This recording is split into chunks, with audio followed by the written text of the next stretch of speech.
Assalamualaikum warahmatullahi wabarakatuh.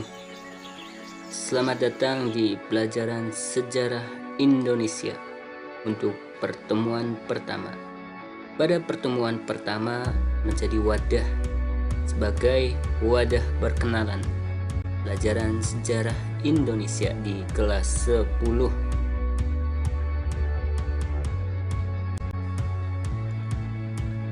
Baik, selanjutnya berikut adalah daftar riwayat hidup.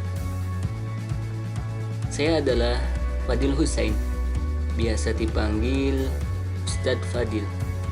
Sebut saja Ustadz Fadil. Saya mengajar di bagian sejarah Indonesia untuk kelas 10, bagian ikhwan. Sedangkan untuk bagian akhwat adalah Ustadz Laila. Nah, berikut riwayat hidup saya. Saya merupakan kelahiran dari Cirebon, Oktober 1997.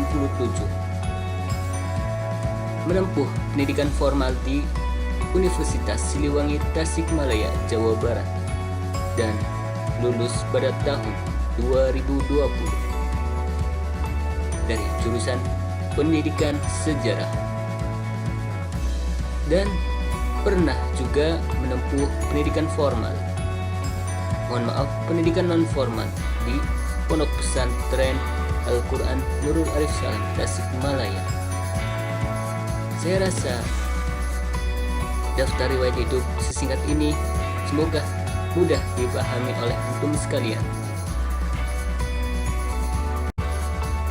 Baik, setelah perkenalan selesai, maka kita akan memperkenalkan silabus mata pelajaran sejarah Indonesia untuk kelas 10. Komponen-komponen dalam silabus ada kompetensi dasar, indikator, materi pembelajaran, kegiatan pembelajaran, penilaian, alokasi waktu, dan sumber belajar. Mari kita bahas satu persatu, poin demi poin. Nah, berikut yang pertama adalah kompetensi dasar. Yang pertama adalah 3.1 memahami konsep berpikir kronologis, diakronik, sinkronik, ruang dan waktu dalam sejarah. Indikatornya, antum harus memahami cara berpikir kronologis dalam mempelajari sejarah, cara berpikir diakronik, sinkronik dalam mempelajari sejarah. Materi pembelajarannya berjudul cara berpikir sejarah. Nah, nanti alokasi waktunya adalah 1 kali pertemuan. Sumber belajar yang digunakan adalah bisa dari buku paket Sejarah Indonesia kelas 10 Kemendikbud revisi tahun 2017, dan bisa juga dari buku Sejarah Indonesia untuk SMA kelas 10 dari Kuadra 2019, dan bisa dari buku sumber lainnya seperti Erlangga, dan kalau bisa dari internet. Selanjutnya adalah bab 2. Setelah tadi itu bab 1, sekarang adalah bab 2. Bab 2, kompetensi dasar 3.2. Konsep perubahan dan keberlanjutan dalam sejarah. Indikatornya memahami makna perubahan, memahami makna keberlanjutan, dan menjelaskan dengan singkat contoh perubahan dan contoh keberlanjutan dalam sejarah. Materi pembelajaran bab 2 ini adalah konsep perubahan dan keberlanjutan. Alokasi waktu yang diberikan adalah 1 kali 2 jam pelajaran. Sumber belajar yang digunakan sama dengan sumber belajar pada bab pertama. Selanjutnya adalah bab 3. Bab 3 judulnya adalah Indonesia Zaman Praaksara.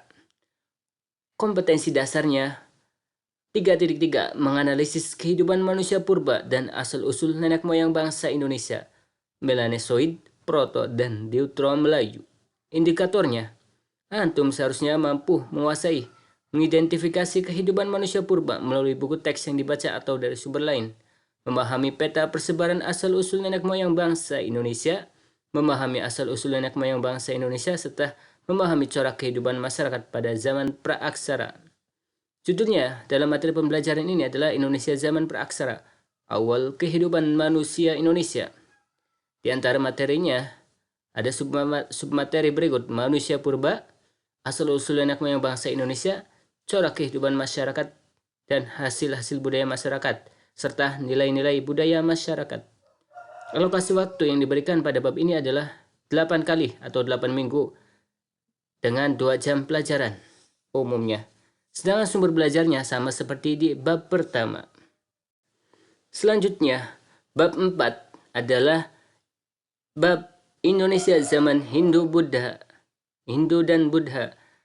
Kompetensi dasar yaitu 3.5, menganalisis berbagai teori tentang proses masuknya agama dan kebudayaan Hindu dan Buddha ke Indonesia.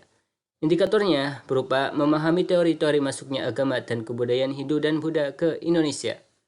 Materi pembelajarannya berupa teori-teori masuknya agama dan kebudayaan Hindu dan Buddha, kerajaan-kerajaan Hindu dan Buddha, serta bukti-bukti kehidupan pengaruh Hindu dan Buddha yang masih ada sampai masa kini. Alokasi waktu yang diberikan pada bab ini adalah 10 kali 2 jam pelajaran, kurang lebih 10 minggu. Buku pelajaran yang digunakan sama dengan bab pertama. Selanjutnya, bab ke-5. Ini adalah bab terakhir dalam materi di kelas 10. Kompetensi dasar dalam bab ini 3.7, menganalisis berbagai teori tentang proses masuknya agama dan kebudayaan Islam ke Indonesia.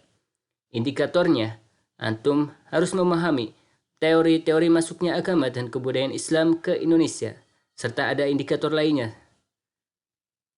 Materi pembelajaran pada bab ini adalah teori-teori masuknya agama dan kebudayaan Islam, kerajaan-kerajaan Islam, bukti kehidupan pengaruh Islam yang masih ada masa kini. Alokasi waktu yang diberikan pada bab ini adalah 12 kali 2 jam pelajaran, kurang lebih 12 minggu. Nah, sumber belajar yang digunakan sama dengan bab pertama dan bab lainnya. Seperti itu. Baik, selanjutnya untuk mempersiapkan pertemuan kedua akan dibentuk kelompok pada pertemuan pertama ini. Kurang lebih tiap kelasnya akan dibentuk masing-masing 3 kelompok belajar. Nah, kelompok dibuat berdasarkan nomor absen. Nah, masing-masing kelas dibentuk 3 kelompok. Kelompok pertama, asal peserta didiknya berasal dari nomor absen dengan nomor urut 1 sampai 10. Begitu juga kelompok 2. Asal anggotanya berasal dari nomor absen 11 sampai 20. Begitu juga dengan kelompok 3. Kelompok 3, asal peserta didik, asal anggotanya berasal dari nomor absen 21 sampai selesai, menyesuaikan dengan jumlah murid tiap kelasnya. Nah, untuk mengetahui nomor absennya, coba kalian hubungi ketua wali kelasnya masing-masing. Nah, masing-masing kelompok materinya berbeda. Coba untuk kelompok 1 yang berasal dari nomor absen 1 sampai 10, materinya adalah cara berpikir kronologis dalam mempelajari sejarah. Kelompok 2 untuk nomor absen 11 sampai 20, materinya adalah cara berpikir diakronik dalam mempelajari sejarah. Kelompok 3, materi yang harus disajikan adalah cara berpikir sinkronik dalam mempelajari sejarah. Nah, untuk masing-masing kelompok, untuk semua kelompok, nanti harus menjawab beberapa pertanyaan berikut sesuai dengan kelompoknya. Pertanyaannya, tiap kelompok ada 2. Menjelaskan pengertian dan contohnya dari materi yang kalian punya. Misal, kalau coba lihat di layar. Nah, itu materinya ya. Pada pertemuan minggu kedua, diharapkan langsung presentasi. Masing-masing kelompok harus diwakili oleh minimal 3 orang untuk mempresentasikan materinya. Sumber belajarnya bisa berasal dari buku ataupun internet ataupun sumber lainnya yang relevan. Seperti itu, semoga mudah dipahami. Saya rasa sekian saja untuk pertemuan pertama di mata pelajaran sejarah Indonesia. Semoga pada pertemuan selanjutnya kita dapat bertemu lagi. Dan pembelajaran ini mari kita tutup saja dengan bacaan hamdalah bersama. Alhamdulillahirabbil alamin.